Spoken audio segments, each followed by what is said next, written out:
ಮೊನ್ನೆ ದಿನ ಬಂದಿತ್ತು ಮಳೆ ಚೆನ್ನಾಗಿ. ಸೊ ನಾವು ಎಲ್ಲ ಫುಲ್ಲು ನುಗ್ಗೆ ಸೊಪ್ಪು ಸಾರು ಮಾಡಿದರು ನಮ್ಮಮ್ಮ. ನಮ್ಮ ಅತ್ತೆ ಊರಿಂದ ನುಗ್ಗೆ ಸೊಪ್ಪು ತೊಗೊಂಬಂದು ಕೊಟ್ಟಿದ್ರು. ಸೊ ಹಂಗಾಗಿ ನಾವು ನುಗ್ಗೆ ಸೊಪ್ಪು ಸಾಂಬಾರು ಮಾಡಿದ್ವಿ. ಬಸ್ಸಾರು ಅಂತಾರೆ, ಬಸ್ಸಾರು ಮಾಡಿದ್ವಿ.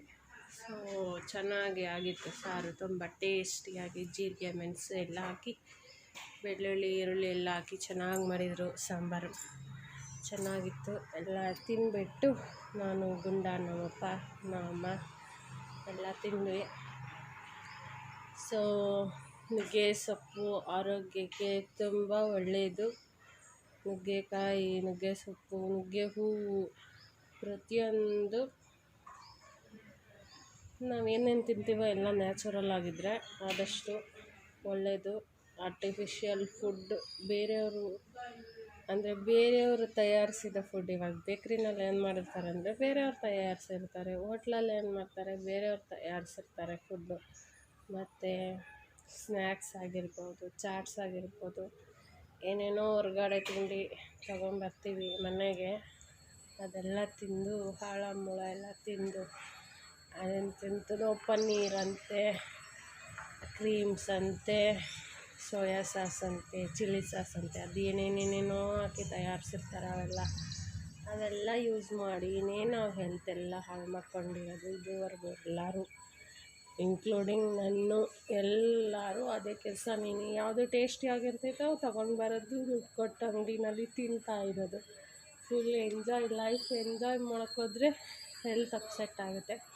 ಸೊ ಅದಕ್ಕೋಸ್ಕರ ಆದಷ್ಟು ಮನೆಯಲ್ಲೇನೇ ನೈಸರ್ಗಿಕವಾಗಿ ಆಹಾರವನ್ನು ತಯಾರಿಸ್ಕೊಂಡು ಊಟ ಮಾಡಿ. ನಾವು ಹಂಗೆ ಮಾಡ್ತಾಯಿರೋದು ಈಗ. ಆದಷ್ಟು ಎಲ್ಲ ಬೇಕ್ರಿ ಫುಡ್ಸ್ ಎಲ್ಲ ಅವಾಯ್ಡ್ ಮಾಡಿದ್ದೀವಿ. ಹೊರಗಡೆಯಿಂದ ಏನು ತಂದಿರೋ ಫುಡ್ಸು ಆದಷ್ಟು ಅವಾಯ್ಡ್ ಮಾಡಿರ್ತೀವಿ. ಹಂಗಂತ ಬರೀ ಮನೆಯಲ್ಲಿ ಮಾಡಿರೋದೇ ತಿಂತಾಯಿದ್ರೆ ಅವಾಗಲೂ ಒಂದೊಂದು ಸರಿ ಬೋರಾಗಿಬಿಡುತ್ತೆ. ಏನಾದರೂ ಚೇಂಜಸ್ ಬೇಕು ಅಂತ ಅನಿಸುತ್ತೆ. ಹಾಗಾಗಿ ಸೊ ನೋಡ್ಕೊಳ್ಳಿ, ನಿಮ್ಮ ಅನುಕೂಲಕ್ಕೆ ತಕ್ಕಂತೆ ನಿಮ್ಗೆ ಹೆಂಗೆ ಇಷ್ಟ ಬರ್ತೈತೋ ಆ ಥರ ನಿಮ್ಮ ಲೈಫ್ ನೀವು ಲೀಡ್ ಮಾಡಿ. ಒಂದಲ್ಲ ಒಂದು ದಿನ ಸಾಯ್ತೀವ, ಚೆನ್ನಾಗಿ ತಿಂದೆ ಸಾಯೋಣ ಬಿಡು ಅನಿಸುತ್ತೆ ಒಂದೊಂದು ಸರಿ. ಏನಾದರೂ ತಿಂದು ಎಂಜಾಯ್, ಚೆನ್ನಾಗಿ ಚಿಕನ್ನು, ಮಟನ್, ಏನೋ ಎಲ್ಲ ಹೊರಗಡೆ ತಿಂಡಿಗಳು ಅಂತೆ, ಅದು ಇದು ಎಲ್ಲ ತಿಂದು ಆರೋಗ್ಯ ಹಾಳಾಗುತ್ತೆ ಅಂತ ಗೊತ್ತಿದ್ದರೂ ತಿಂತಿರ್ತೀವಿ. ಯಾಕಂದರೆ ಮನುಷ್ಯ ಅಂದ್ರೇ ಹಂಗೇನೇನೆ, ಮನುಷ್ಯರೆಲ್ಲ ಜಾತಿಯವರೆಲ್ಲ ಹಂಗೇನೆ ಮಾಡೋದು. ಸೊ ಹಂಗಾಗಿ ಅವ್ರ ತೀರಾ ಹೆಲ್ತ್ ಅಪ್ಸೆಟ್ ಆದಾಗ ಆವಾಗ ಸ್ವಲ್ಪ ಆರೋಗ್ಯದ ಬಗ್ಗೆ ಕಾಳಜಿ ಬರ್ತದೆ.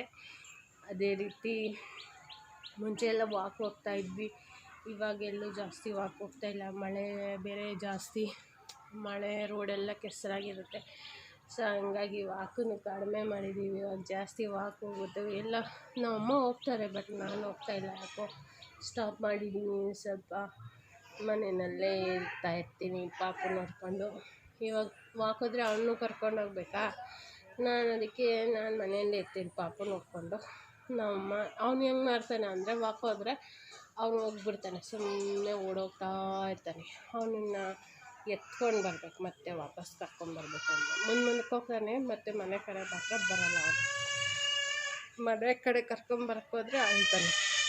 ಸೊ ನೋಡಿದ್ರಲ್ಲ ಫ್ರೆಂಡ್ಸ್, ಇವತ್ತಿನ ದಿನಚರಿ ಹೇಗಿತ್ತು ಅಂತ ಅಂದ್ಬಿಟ್ಟು ನಾನು ಲೈಟಾಗಿ ಒಂದು ವಿಡಿಯೋದಲ್ಲಿ ಹೇಳಿದ್ದೀನಿ. ನಿಮಗೆ ಕೆಲವು ನಮ್ಮ ಗುಂಡಾಗಲಿ ಅಳಕ್ಕೆ ಸ್ಟಾರ್ಟ್ ಮಾಡಿದ್ದಾನೆ. ಎಲ್ಲರಿಗೂ ಬಾಯ್. ಲೈಕ್ ಮಾಡಿ, ಶೇರ್ ಮಾಡಿ, ಸಬ್ಸ್ಕ್ರೈಬ್ ಮಾಡಿ.